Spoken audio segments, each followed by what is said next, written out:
that was at that was out in West Coast. Oh, that Nevada guy There you punched it? Yeah. Did you see Purdue last night? The court storm in Minnesota? The kid flipped off Matt Harms and he just kind of shoved him out of the way. Look, there was a ref there.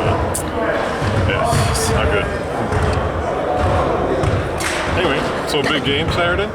Here? Yeah, big game Saturday. You know, I think this is great for the state, great for both schools, great for the Big Ten, and great for the national scene. You know, it's an implications on a lot of different things, and you know, I'm just proud that we're part of it. Just like the Tournament of Champions, there's certain things you get to do every year that kind of separate your program, and I think Saturday night will be with Duke, Carolina, Michigan, Michigan State might be one of the best nights of basketball of the year, and we're just trying to get fresh now and get ready to go. I know you said too in Indiana after the loss that at that moment you didn't care about the Big Ten. Last night that all kind of comes back. You guys get that help you were kind of hoping for. Well, you know, how does that change things? And what I meant by that is I have no control of it, but you know, as I look at it, I think all three teams deserve a chance to play for a Big Ten championship. I really do. I mean, yes, we've had a couple losses we shouldn't, but we've also had some big wins, and even some of the losses, I think we earned the right to be playing for it, just like I think Michigan and Purdue do. So maybe it all unfolds like it's supposed to unfold, and can't be a bigger game than we've played here in a lot of years, and that's all you can ask for at the end of the season. Tom, you have had a good staff all of your career at Michigan State, but is this possibly the best performance of any of your staffs, top to bottom, in your career? Yeah, I really think it is. You know, I mean, those guys have been through a lot as far as trying to put people together. You know, we're going to have a little film session right after this, and then they're going to come back down here with the young guys and just continuously trying to develop them on a faster pace because of the needs that we have right now. But they've done a heck of a job. I told you that 2 weeks ago. I don't feel any different now. Tom, can you give a little love to Kenny and Cueto, just the seniors, kind of what they meant? You know, it's been interesting because Kenny I've known for a long time. You know, his uncle used to bring him up here to games, and a guy that wanted to be a Spartan from almost day one, and it was in his family. It was, you know, he came here as a walk-on, more than just a walk-on, though. He had other offers, and for it to be coming down to the end and him being playing like he is now is really impressive. And Kenny's kind of become our best utility man. He plays many different positions. He guards many different people. He can score inside, outside. He can run.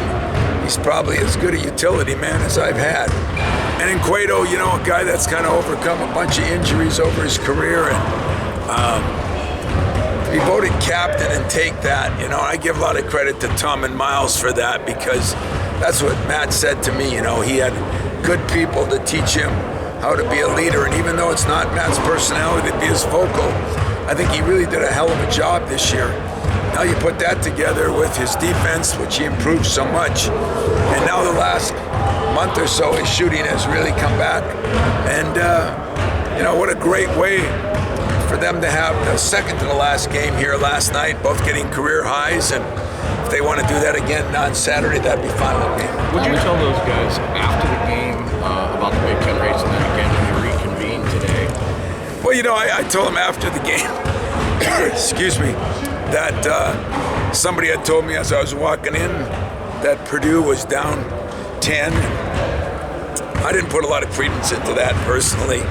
I've seen them down 10 before, and then I did my media obligations and went upstairs, and I think it was down 1 then. And I didn't watch it much, you know, but I did listen as I heard some of our staff and the girls that were in the office kind of screaming and cheering, and you know, I mean, what the heck? That's not against Purdue. That's just to give us a chance, you know. And when they won, a lot of guys texted me last night. When we talked today, we just said, you know, we've got a chance. I said I don't like when you have to have somebody else help you. But then again, I think we've played good enough basketball this year to be in the position we're in with a chance. And that's all we can ask is a chance, and now we get one. So I think they were excited. I know I was excited. And when you play the same team twice so close together, is it even more of a chess match then as far as adjustments? Yeah, I think it is a little bit.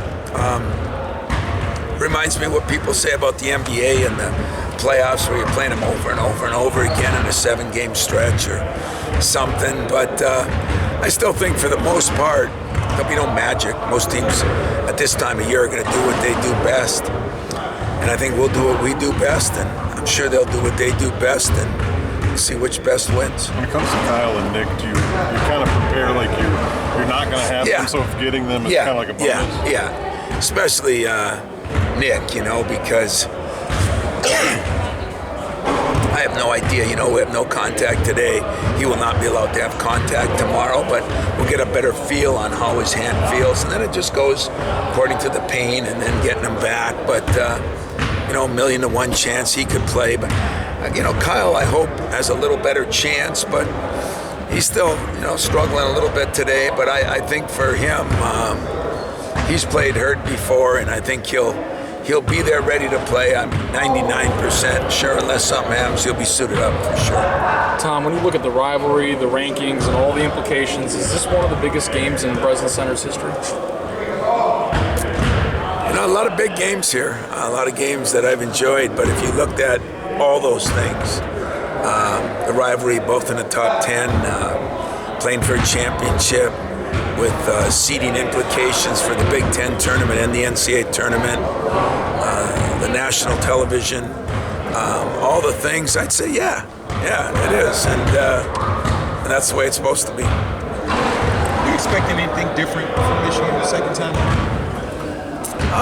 You know, I mean, I'm sure they'll hope they played better than they did the first time, and I'm going to hope we played better than we did the first time. I mean, I think there are both things we both did well and both did not so well, and I don't know. I mean, you know, they're going to make some adjustments, and we're going to make some adjustments. So that's where the chess match comes in. But I still think we're not going to try to reinvent the wheel, and I don't think they will either.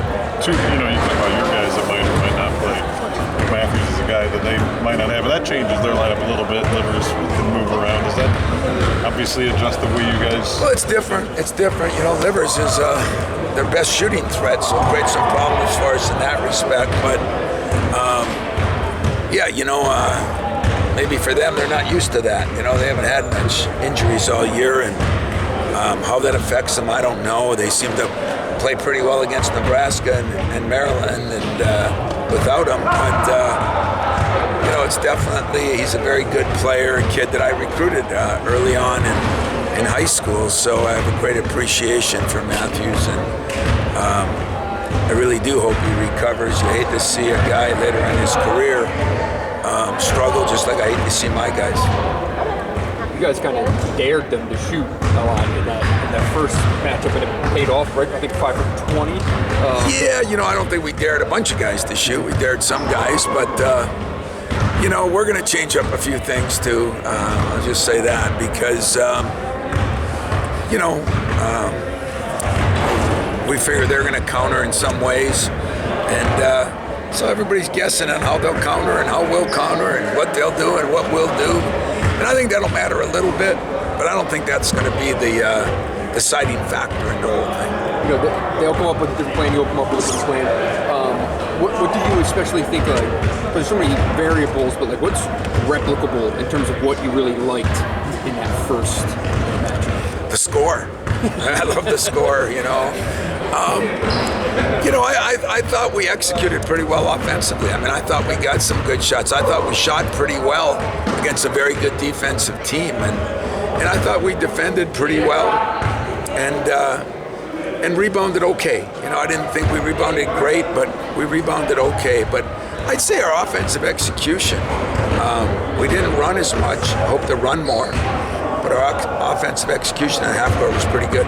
Does it help this team that have had to change so much on the fly to be able to install new things because their minds are fresh and working all the time to process?